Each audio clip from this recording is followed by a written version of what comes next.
来看台大医学院的团队开发出全球头一个以人工智慧来侦测药草癌，准确度是超过90%。另外，成大团队嘛用人工智慧设计出个人化的复健疗程，咱做伙来了解。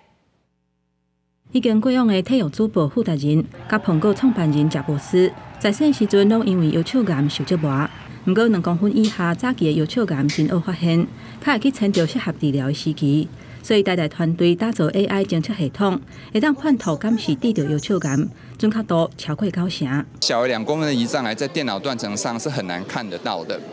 那有40%的这样的小于2公分的胰脏癌，我们肉眼是看不到。做腹部电脑断层检查，把这个影像拿来用人工智慧的模型做一个分析。AI 系统经过深度学习、机器学习、甲影像组合，就会当为电脑断层的影像来判图资讯。相关的技术已经得到医疗器材许可，会提供予更较侪民众来使用。